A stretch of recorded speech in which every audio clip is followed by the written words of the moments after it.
inta ka bacdi xafladeena iska sii wadan doonaa waxaan ku xijin doonaa Cabdiraxmaan oo ka socda wasaaradda caafimaadka waxaan umaleeyaa wasaaradda caafimaadku waa laf dhabarta maxaan ku raahdaa caafimaadka dalka ka shaqeysa cudurro badan oo waxyaabo dhibaato badan laga soo guurinay iyaga dartood lagama soo kabteen xanuunkan imika duumada aan ka hadalnay maanta xusano oo halkan u fadhino waxaan xasuustaa 1981 COVID-19 markii aan ka bilaabay shaqada cusbaalka gudaha Hargeysa laba waaro waxa jiri jiray medical wards la yiraahdo labadaas afarta sarood baan afarta ka almost 30 sarood waxay hayeen malaria saddex sarood malaria diagnosis baan 30 sarood maanta halkay marso wala arkaa inkastoo wali aan ku jiro aynaan wali cirib tirin laakiin haddana waxa weeyaan effort fara badan oo wasaaradda caafimaadka iyo hay'adaha la shaqeeya sameeyeen dadaal ay sameeyeen bulshadu dadaal islaamiyeed maxaa ku raada maamulada degmooyinka iyo goboladu waxa la gaadhay in heer la kontrolo oo dhimashadii faraha badneed dhici jirtay awal aan hadda malaria u dhiman inta badan waxyaabaha lagu xakameeyo waxa kamid ah in meel kasta la geeyay waxa la rapid diagnosis ama baaritaanka degdega ah oo qofka hadduu xumad yeesho markaaba dhag lagu siinayo meel kasta inuu yaala xalta health post la gaarsiiyay meelaha health post ay leeyihiin iska taamsiyeejado ilaa health post baa la gaarsiiyay in marka waxa la rapid diagnosis ama baaritaanka degdega ah dibadna qofka lagu dhashiyo markaaba hadduu xumad qof kasta xumad yeesho laga sameeyo si loo ogaado aanu ka lumin aanu qofkana caqabka inaga lumin oo loo iska daawo xuma hargabaaye qof kasto lagu arko inuu leeyahay xumad leeyahay waxa waajib ah in laga qaado dibadna ka lagu kala ogaado either markaas ama malaria laga daweyn ama xanuun kale laga daweyn markaas sidaa darteed taas waxay sahashay in la ogaado asuur kaneecadu ay qofka ku dhacdo markaaba in la ogaado si aan cid kale ugu gudbin waxyaabaha kale la qaaday istiraatiijiga laga hortagay waxa kamid ah markaneecada daweysan oo lagu bixiyay meelaha factor area-da meelaha bone area-da laga bixiyay wali waxa u badan gobolka awdal ayaa ugu fara badan meelaha laga bixiyay maxaan ku raahdaa controlka factor controlka waxa kale oo kamid ah in environmentka meelaha ay ka imanayso baasho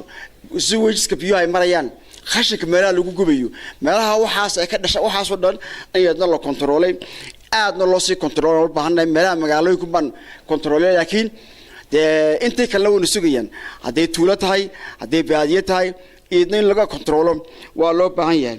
waxa kale oo kamid ah maxaan ku raahdaa early treatment la siiyo marka qofka weel la daweeyo sidaa darteed waxaanu maanta halkan isku nidmo ka waxayaan in qof kasta ka qayb qaato la dagaalanka cudurka duumada in qof kasto wasaaradda caafimaadka joogo iyo qof kasto bulshada kamid ah iyo qof kasto reer Soomaaliland kamidba inuu ka qayb qaato la dagaalanka cudurka duumada because hadii kale waxa weeyaan waa wax deeynigi nagu dhex jira oo aynaan ka soo kaban kareen hadduu nagu dhaco sidaa darteed ciyaalkeena leeynay dadkeena waa weyn leeynaya dibta u keenana ay ka sii badan tahay dimashada kasaguna waxyaabo xanuun badan oo kale isagu u sababo sidaa darteed waxa lagu waaninayaa ama lagu wacyi gelinayaa dhammaan bulshada reer Soomaaliland gaar ahaan gobolkan awdal ee maanta joogno dadka ku nool oo loo tirinayo waliba meelaha ay ugu badan tahay kaneecadu in laga taxadiro oo qofka hadduu xumad yeesho markaaba la cabiro cusbaalkay taala MCHada taala health post taala anywhere bay taala meel kasto caafimaad yaalo way taala sidaa darteed ayaanan inaga naga dhicin qof kaneeca qabo oo la daaweyn waayo oo la heli waayo oo la daweyn waayo dawladda kaasina isaguna sida dadka u soo gudbiyo sidaa darteed waxa weeyaan waa in sida ugu dhaqsiyaa badan qofka loo daweeyaa cid kasto maadaama shaqaale wasaaradda caafimaadka tiina waxaan rajaynayaa inaad marata qaybtiina ka qaadanaysaan oo qof kasto aad ku aragtaan xumad aad u soo gudbisaan goobaha caafimaadka si looga daweeyo aad baan ku mahadnaqayaa ومهتسين يا عبد الرحمن أنا كنت سأعنا مناسبتنا مالنتا كوميموريشن ملاريا دا حسك مالنتا ملاريا دمدا سيدا halka taariikhda ku arkaan waa 25 abriil baa nagu qoran waxaana dib ugu dhacday sabab la xiriira xanuunkii ka dilaacay maalmo dhaweed shubanka ee dalka ka dilaacay sababta daraadeed bay dib ugu dhacday aanu ku socono xafladeena waxaan ku soo dhaweyn doonaa Dr. Saciid oo Walfishan ka soo maalinta 25 abriil inkastoo 25 abriil joogin laakiin xuskeedii ayaynu joognaa 25 abriil marka la leeyahay xuska 25 abriil waxaa looga jeedaa in layna xusuusiyo dhibta ay leedahay duumadu maayo mal farxadeed ma ahayn iyo maalin yani qaab caruus oo kale ma lahayn waxa looga jeedaa inaynu xusuusanno malaariyada shayga ma kaneecado oo aynu ognahay dadkeena marka taariikhda hore marka dib u raacdo boqolkiiba 50 waxay u dhiman jireen dad kulliba oo dhimanayaan oo waa qadar ilaahay qofku u dhimanaya laakiin taariikhda la hubo boqolkiiba 50 waxay u dhiman jireen xanuunka la yiraahdo malaariyada alxamdulillah maanta sidii waxba iska yar bedelay markii la galay dadaal badan oo inta badan ay qabteen wasaaradda caafimaadka dadka meesha fadhiyo wasaaradda caafimaadka ma wadaha mostly waxa qabtay wasaaradda caafimaadka alxamdulillah waxa la galay dadaal badan waxa la sameeyay qaab loo baaro adduunka oo dhan horta waxa tadawur badan baa la galay adduunka shaygu markuu dadka dib ku hayo ee la ogaado waxa la sameeyaa qaab loola dadaalo markii la ogaaday malaariyadu inay adduunyada ku hayso dhib badan tadawur badan baa la galay baaritaano badan baa la sameeyay adduun badan baa lagu lumiyay sidii loo heli lahaa wax lagaga gaashanto waxa markaa la soo saaray daawooyin lagaga hortago iyo kuwa lagula dagaalamo malaariyada alxamdulillah meel fiican bay maraysaa laakiin wax dhamaaday maaha malaria eradication lama gaadhin malaria control baa la gaadhay control waa gacanta lagu hayaa haddaad xusuusantihiin masalan dadka waaweyn kolley dadkii intii taariikhda aniga iga weynay sida sabaax oo kale iyo haddaad xusuusantihiin dibiraweyn oo kale masalan gobolkan awdal dibiraweyn iyo xariirad iyo xali maali iyo waxay meelaha dadka boqolkiiba 90 ay u dhiman jireen malaria soo caynkamayn alxamdulillah maanta cases baa laga helaa aan badnayn tira aan badnayn baa laga helaa magacyo badan bay dadkan u bixin jireen inagu malaria umaynaan aqoon waxaynu u naqaanay qabow iyo qoorgo iyo wax inkaasiya malaria waxa la yiraahdaa ereygaas waa talyaani maal waa hawo aariya xumaatay way eegada talyaanigu markuu sheegan garan waayo cudurkan malaria waa hawadii xumayd beelaan malaria waa inkaas macnaheedu hadal ku sii dheeraan maayo historygeedu saas oo qof warimana uu garanaya dhibta ay leedahay malaria maantana waa ay jirtaa waa yarta waxaan markaa wasaaradda caafimaad ahaan annagu as a welfishan ahaan waad ogtiin labadan degman ka shaqeynaa baki iyo lughaya oo ay malaariyadu gobolkeena meelaha ay ugu badan tahay waxaan u sameynay shaqaale fara badan waxaan u tababarnay ilaa heer daryeele heer tuulo waan u tababarnay waxaana la siiyay qalabkii lagu baarayay xanaanooyinka meeshoo sideeda iyaguna qalabka way hayaan alxamdulillah meel fiican bay marayaan waxaan markaa doonaya inaan kusoo gabagabeeyo hadalkayga uga faa'iideysto jaariskan wasaaradda caafimaadka ama qof kasta oo fahmaya xanuunkaasi sidii aynu u xakamayn lahayn waa inuu xumad hadduu qofku yeesho markiiba loo rifeer gareeyaa meel caafimaad meesha ugu dhow meesha caafimaadku markay ogaadaan xanuunkaasi xumaddu way fara badan tahay cudurro badan baa keena horaan loo baari doonaa dawadeedana waa la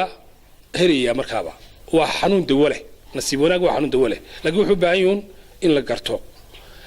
waxaanu la isqabatiyo marka si loo eego because kaneecadu qof xanuunkan qaban bay ka qaadaa ku kaluun bayna u gudbisaa ma wax saas ku fidaa waxaan markaa hadalkaygu soo gabagabeynayaa aynu uga faa'iideysano aynu la dagaalanka malaariyada halka ka sii wadno qof xanuun xumad la markaad aragtaan siiba caruurta oo kale Dr. Saciid sidoo kale aan ku socon xafladana waxaan ku soo dhaweynayaa Dr. Cabdullaahi Muuse Yuusuf Yonis runtii waxa weeyaan maalintan waa maalin muxuu ahaa kulley weyn waa cudur muxuu ahaa adduunyada jira oo aad u ballaaran markaasi muxuu ahaa cudurkani horta marbuu adduunyada haysan jiray marbuu cudur kaleba aanu jirin oo adduunyada haysan jiray waad aragteen had iyo jeer waad maqashaan wax la yidhaahaa kiniinkani xaguu ka yimid marka hore waxay ahayd berigii hore waxaa muxuu ahaa afrika haddii la yimaado nin cadoo dhan kolku yimaado u dhiman jiray waa u badnaata weliba muxuu ahaa west africa white man's grief baa loolan jiro ninkii cadda meeshii ninka cadda kolkuu tago baa u dhimanaya loolan jiro waxa leenayana kaneecadun bahay marka muxuu ahaa afrika meel barwaaqa ahayd kaneecaduna had iyo jeer waxay ku nooshaa meel barwaaqa meel muxuu ahaa oo daraaya ma tagto had iyo jeer waa climate ay jeceshaana waxa weeyaan hot and wet meeshu inay kulay lahaato inay qoyaan ahaato imika meelaha equator-ku uu maro macnaha jubooyinka oo kale haddaad eegto meelaha webiyaasha waa endemic bay tahay mar walba waa joogto oo ma lagama waayo ilaa imigadana waa macnaha way jirtaayo waxa weeyaan waa meelaha ku badan tahay marka Afrika macnaha waxa weeyaan meelaha ugu badan tahay waayo Afrika waxa mara barihii adduunka iyo kulaalayaashoodiiba labaduba way maraan ama kuwa tropical kala yidhaa iyo equatorka yaa mara area-daasina waxay jeceshahay had iyo jeer inay meeshu kuleyl ahaato qoyaan ahaato hot and wet throughout of the year sanadka oo dhan waa inay meeshu meelaha caynkaas ay jeceshahay innaga haddaba muxuu ahaa haddaad eegto gobolkeennan adiga sidaan hadalka dib aan ugu yar noqdo kiniinkan haddaba waxa soo saaray qolooyinkii caddaanka ahaa oo waxay odhan jireen macnaha xabaddaa kiniinka ha qaado kiniinkan aan markaa inagu wada isticmaalo wuxuu ka yimid kelmaddaas inaguna queeninta baa ugu soo horeysay wax dawo la keeno oo soo gasha muxuu Afrika markii dambe macnaha system loo noqday iyadii waa la joojay for a time being iyadiiba dib inoogu soo noqotay wadanka oo imiga iyadiiba macnaha ta ugu sareysa ee muxuu adiga jeer la isticmaalaan marka inaga haddaan eegno Soomaaliland ama gobolkeennan wuxuu gobolada ugu badan buu ahaa ee ay dhiman jireen meelooyin zoonayaal gaar ah jiray oo maxanaha loolan jiray waa endemic area ama waa meelaha ay joogtada ku tahay sida muxuu ahaa Dibiraweyn iyo durdurka cad iyo muxuu ahaa halkan aan sheego iyadana muxuu ahaa qoorgaabo muxuu ahaa waliba dhinaca Dareemacaana muxuu xariirad area iyo muxuu meesha la yiraahdo Cabdulqaadir intaas endemic aan jirta marka nasiib wanaag deemaga waxa dhacay dhirta horta baa roobka waxa keena dhirta faraha badan iyo buura imaga dhirtii way nabad guurtay waa la wada gooyay marka maxaa dhacday in iyadiina yaraatay oo meel ku nasatay weydo oo meel joogsatay weydo oo kolka imaga gobolkeena haddaad eegto gobolkan awdal waxa weeyaan waa meelaha reerka ay ku tahay marbaaba macnaha waxa la waayay macnaha يعني دور سنة وهريس ملا سنة كين يو سنة كور وحبا لا هلال لكن سنة ذاك هريس وشان سنة ولا وايب قبل إما معنا فورماسيو ده أول واحد يجي الدواء كان على ما أنت لما هل فورماسيات كيلسا دواء كان عم جرت وايب حاول كين لا وايد عصاد عجبك ويدين مصدرك بحاول كويك بوكسدي مركا إن شاء الله إلهي ساينا كحي وحوابط خير الدين irradiation natural irradiation baa ilaahay naga siiyo ilaahay bay naga dhameeyay mar haday naga dhamaatana waa farxad weeyano cudur la cidib tiray weey oo awal maadaama cudur joogta ah mar buu doo noqon jiray cudurku mar wuxuu noqdaa waxa la yiraahdaa epidemic mar buu roob kulku doo dilaacaya waa seasonal marna waa endemic waa wax joogtuuna marna waa wax dilaacaya marka Afrika wuxuu ku ahaa endemicna waa pandemicna waa يعني واحد قاضي وضن كودن وذا جاري ينو مرمرنا يعني أفريقيا كودن جاري ما شاء الله إلهي بينك عرف ترى مركا معلنتن والله أستيجي ملا يو أنت واستيسان مالين يا شن يلا بعتنك بيشا أبريل ده صور دافنو أبريل بلا دور بلود بينك حاجة لكن ده إنه معلنتن هم مقابلنا وحوين معلنتن هم حسنا إن شاء الله. سي دكتور عبد الله موسى يونس وحنخص السقنا قلت هي قبل حفلتنا maalinta xusitaanka doomada waxaan ku soo dhaweynayaa Dr. Cabdiraxmaan Gurguurte Soomaaliland oo waxaynu ku jirnay emergency-gii gobolkeena ayaa lagu jiray ee ahaa shubankii dilaacay malaria adduunyadu berigii hore ma aqoon markii la soo saaray dadkii ugu horeeyay ee buugta lagu xusay waxa kamid ah dawladda Soomaaliland waliba gobolladeena awdal markuu Ingiriisku yimid ayuu weydiiyay ku yiri dadku maxay u degaan hareeraha iyo buuraha hareerooga maxay u degaan markaas baa leeyahay dulin ayaa ka imanaya wax biyaha ka soo duulduula ayaa xanuun laga qaadaa oo safmareen oo dadka dhameeyo laayee kaasaanu ka baqaynaa ninkii intii uu qortay markii ay soo baxday ee la tistigareeyay adduunyada lagu dhawaaqay inuu xanuunka malaria jiro ninkii gobolladeena soo maray Soomaaliya oo dhan ku xusay inay ahayd wadankii ugu horeeyay ee ay dadkoodu ku wacyigelisanaadeen inay jiraan xanuuno biyaha laga qaado waxa kale oo idin sheegaya xanuunkan caalamka dhan ku jira adduunyadu waa 7 bilyan wax xanuunkan qaada 300 oo milyan oo qof ayaa sanad kasta qaada waxaana u dhinta oo laga naxay oo laga yaabay oo keenaysa ina waxa soo hawla wasaaradda caafimaadka iyo arrimaha bulshada iyo cid walba ay ka wada shaqeyso iyo hay'adaha oo maanta laakiin soo keenay waxa sanad kasta u dhinta 1 milyan ilaa 3 milyan inta u dhaxaysa minute kasta intaas ma dusii qaybinaysa afrika markaynu ka imanay somaliland nimaano dadaal badan ayaa laga sameeyey waxaan xasuustaa maalintii ugu horreysay ee cabdiraxmaan sabaax iyo noo keeneen tijaabadii ugu horreysay waxaan ka mid ahaa raggii caafimaadka baranaya 2007 bay ahayd halkanaan joogay ugu horreeyay dhakhtare ee ku tijaabiya kiisaskii ugu horreeyayna waanu ka helnay plasmodium falciparum-taasi la soo saaray ayaa lagaga helay dawadu waa bilaash baaridu waa bilaash wax walbana waa la kantaroolaa daato fiicanna waa laga sameeyaa intaas waxaan uga tegayaa isku duwaa ka hadli doona waxaan idinku soo gebagabeynayaa xanuunkan malaariyadu wuu jiraa iminkana wuu jiraa horena wuu jira wuuna jiri doonaa xumad buu leeyahay lafgaraac buu leeyahay koomuna qofka ku galayaa caruurta yaryar iyo dumarka uurleyda ayuu aad ugu daran yahay markaas wasaaradda caafimaadka iyo bulshada iyo cid kasta iyo hay'adaha ku shaqalaba dhammaan waa in la soo wada shaqeeyo iminkana waxaan ku soo dhaweynayaa isku duwaha caafimaadka Dr. Mustafa sidoo kale bahda saxaafadda oo iyaguna nagala qayb qaadanaya maalinta xuska duumada oo aanu wada joogno waxaan mar labaad inagu salaamayaa assalaamu calaykum waraxmatullaahi tacaala wabarakaatu bacda salaam in kastoo laga soo sheekeeyey runtii maanta iyo muhiimadda ay leedahay waan ognahay haddaan nahay bahda caafimaadka muhiimadda gaarka ah ee ay noo leedahay keliya maaha in la iskugu yimaado in la kulmo laakiin muhiimaddu waxa weeyaan si loo gaarsiiyo oo loo tirtirsiiyo wacyigelinta ah in xanuunkan uu jiro auna keenayo xanuuno kale oo isagoo ku lamaan hadhow toolana dhibta la ogyahay tu ka daran ay iman doonto alxamdulilah xanuunkani waqtiyo fara badan ayuu soo jiitamay dhibaatooyin badan buu soo geystay hase aatee maanta oo aynu taagannahay xuskiisa maalmo badan oo horena lasoo qabtay waxa runtii u dhaxeeya waa gaab aad u weyn ayaa u dhaxeeya haddii gobolka awdal aan ka hadalno waqti iminka laga joogo ilaa 3 sano sida maxay ahayd xogta lagu hayo ma jirin lamana haynin cases laga baqo ama dad xanuunkan qaba oo la oran karo faafitaankiisu aad buu badan yahay waxaan ognahay xanuunkan duumadu inuu yahay xanuunada sida dhibta yar la u faafa transmission-koogu uu sahlan yahay si gaabanna la isku gudbiyo dadkuna ay runtii ay u nugul yihiin walow kaana caruurta iyo dumarka uurleydu ay u sii nugul yihiin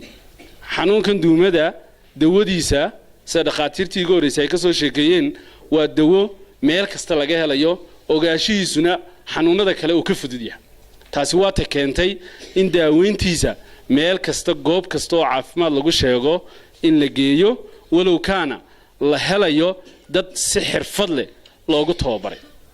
kaliya ma aha in qofku ha uu ka taagan yahay xirfadda caafimaadka halka ugu sarreysa qofka daweynaya laakiin waa inuu qofku yaqaano sida loo ogaanayo ee qofka dhiigga looga qaadayo waxa soo baxaya sida uu akhriyayo iyo dawada uu siinayo ee ku habboon qofkaas alxamdulilah waqtiyadii ugu dambeysay way jirtay cases la helay laakiin ma badnayn sidii looga baqayna ma ahayn waa soo keentay in badan oo baqitaan ahaa ama cabsi laga qabay ay maanta ka yaraato dhammaan Soomaaliland gaar ahaan gobolka Awdal waxaad arki jirteen campaign la sameeyo oo lagaga hortago xanuunkaas laakiin maanta campaignadii way yar yihiin siday dooniba u yaraadaan laakiin inagu bahda caafimaadka hadaan nahay waxa inta badan loo aanaya waxa weeyaan maadaama ayna jirin caseski intaas oo campaign lagu bixinayay intaas oo activity laga qabanayay maanta lama hayo hasaate inta la haya waa in controlida oo gacanta lagu hayo taasi waa ta keentay in markaa wax badan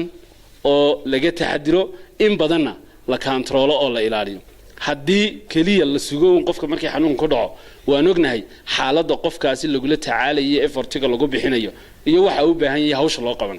laakiin ka hortagu inuu ka muhiimsan yahay daaweynta waan garan karnaa because of haddii ayna jiri lahayn in dadka laga wacyi geliyo sida maanta oo kale aan iskugu nimidno kaliya in la shaaciyo inay maalinta loo asteeyay duumada ay tahay ama malaariyada maaha laakiin waxa ka dambeeya waxa weeyaan in dadka loo sheego oo laga wacyi geliyo xanuunkaas inuu jiray maantana uu jiro laga yaabo bari toolana inuu jiro hase aatee jiritaankiisa maxaa lagu xakameyn karaa waxa ka koowa inay dadku ogaadaan xanuunkani muxuu yahay maxaa calaamad lagu gartaa sidee se looga hortagi karaa daaweynta sidee loo helo runtii waxa muhiim ah in dadka fariinta gaaraysa iyaga laftirkoogu ay ka faa'iidaan ay tahay hadii bahda caafimaadka nahay in fariintayadu ay tahay in dadku mar kasta ay ka taxadiraan instead oo xanuunku marka uu ku dhaco in la raadin lahaa goob caafimaad in intoona xanuunka qofka ku dhicin laga wacyigeliyo oo ogaado maxaa xanuunkan keena maxaase lagu daaweeyaa maanta alxamdulilah goob kasta oo caafimaada hadday degmo tahay hadday maxay ahayd tuulo tahay iyo hadday gobol tahayba caafimaadku u gaadhay waa ta keentay marka xanuuno fara badnaa oo goobaha qaar loo tegay in lagu daweeyo heer degmo ahaan lagu daweeyo iyo wixii ka sii hooseeya taana waxa suuro geliyay runtii oo aad iyo aad aan uga maxad celinaynaa dawladda Soomaaliland ay hogaaminayaan madaxweynaha iyo madaxweyne ku-xigeenka iyo wasiirada ay u igmadeen inay shaqada qabtaan sida wasaaraddeena wasiirka wasaaradda caafimaadka Dr. Saleymaan Axmed oo runtii isaga laftirkiisu ah wasiir